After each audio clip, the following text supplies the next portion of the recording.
Assalamu alaikum warahmatullahi wabarakatuh. Hordoftoonni sinaaftube viidiyoo baay'ee jaallattaniif itti gammaddaan isiniif qabadhee dhufeera. Viidiyoo kana akka jaallattan namoonni dura subscribe gootanii na hordofaattanii galatooma. Achumaan viidiyoon isiniif hojjedhu yoo jaallattan like share gochuun irraa viidiyoo baay'ee tokko namatti tolu anaan na fayyadu isiniif qabadhee dhufeera jechuudha. Akkuma itti aanutti isinitti agarsiisa turtii gaarii.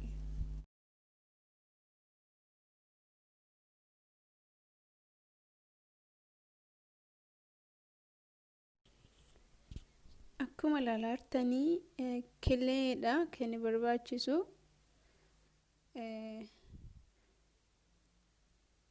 killee nu barbaachisa sanaan booda sukkaara daakamaa akkuma viidiyoo ilaaltan kana sukkaara daakamaa ni qopheeffattu sukkaara sirriitti bullaa jechuudha. Erga kana killee isa bicaatoo hin taane adii isaa qofa kan isin fayyadamtan adii isaa qofa akkasitti adda baastaniitu fayyadamtu jechuudha.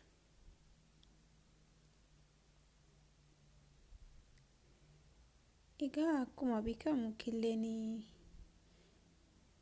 gogaa qaama keenyaaf baay'ee tokko akka gaarii ta'ee fi faayidaa olaanaa akka qabu hundi keenya ni beekna. Kun immoo amma sukkaaraa fi killee walitti gaafa dabalamu immoo faayidaa olaanaa irraa arganna jechuudha. Kun akkuma ilaaltan sukkaara paawudarii kana makiyaa sukkaara lama fayyadama. Sukkaarris baay'ee fuula keenyaaf yookiin gogaa qaama keenyaatiif baay'ee gahee olaanaa qaba. Kun akkuma ilaaltan kanatti baay'istanii waliin maktu.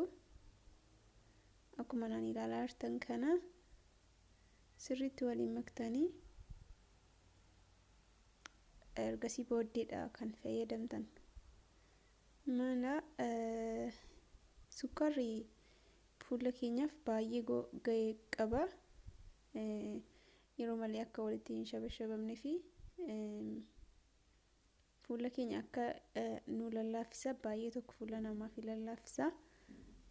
Otoo fayyadamtanii ilaaltanii isin ofuma irratti otoo ilaaltanii baay'ee gaariidha jedhee yaada.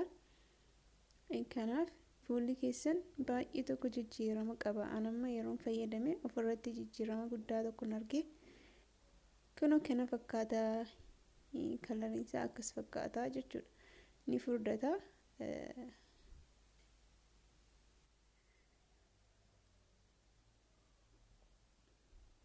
Amma dibatamuu fi qophaa'eera jechuudha. Baay'ee waan salphaa faayidaan isaa immoo olaanaa jechuudha. Kunaan amma dibadhee isinitti agarsiisuufan jira. Fuula keessan ni qulqulleeffattu jechuudha. Baay'ee fuula keenyaaf waan gaarii ta'e itti fayyadama. Fuula keenya nu lallaafisa. Seelota fuula keenya irraa itti dudu'anii illee akka nurraati ka'ee seelii kan biraan nuuf uumamullee nuuf godhachuudha. Keessumaa gara funyaanii fa'aa nama gurraachoofaa jijjiiru achi fa'aa yoo dibaddanii maasaajii gootan baay'ee tokko jijjiiramsaa yeroo gabaabaatti argitu jechuudha. Akkasumatti fuula keessan hunda waliin geessanii dibattu. Ani isinitti agarsiisumaafan dibachaa jira. Isin yeroo dibattanii fuula keessan hundumaa waliin geessanii dibattu. Kun akkuma ilaaltanitti ni dibattu jechuudha.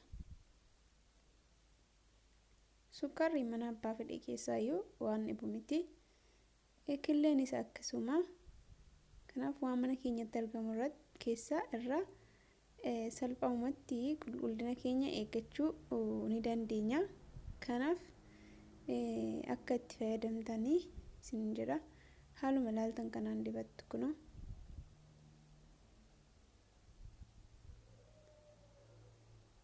Kana fakkaata.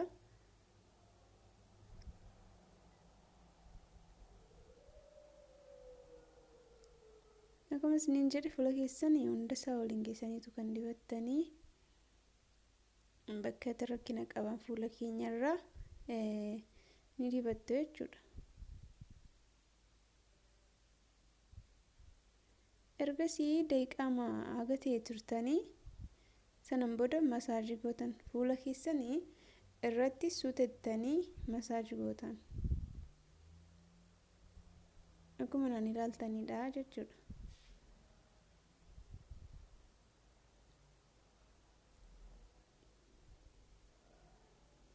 Baay'ee tokko namatti tola. Ija keessan faaga jalaa kana yoo gurraacha faa manamanii qabaattan itti dibdan baay'ee tokko jijjiiramsa ni argitu ofuma keessan irratti jechuudha. Haala kanaan itti fayyadamtu. Itti fayyadamsaa yeroo hundaa otoo hin taane torbanitti yeroo 2 faayyoo fayyadamtan fuulli keessanii baay'ee jijjiirama ni qabaata.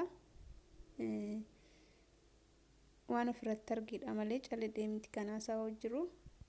Kanaaf wanta qabatamaa gatiitiif itti fayyadamtan gaariidha jechuu kooti. Erga akka kanatti ofirratti masaajii gootanii booda ofuma irraatii fooxaas ta'u sooftiis ta'u ofirraatii qulqulleessitu jechuudha.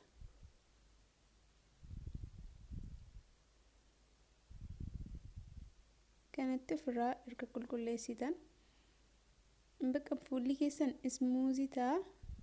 Baay'ee tokko fuula bareedaa ta'etu mul'ata jechuudha. Sinumti gaafa dibattanii dhuma irratti yeroo ofirraatii qulqulleessitan fuulli keessan ismuuzii ta'ee baay'ee tokko isiniif bareeda jechuudha. Waan hordoftaniif galatoomaa. Baay baay. Xumureera.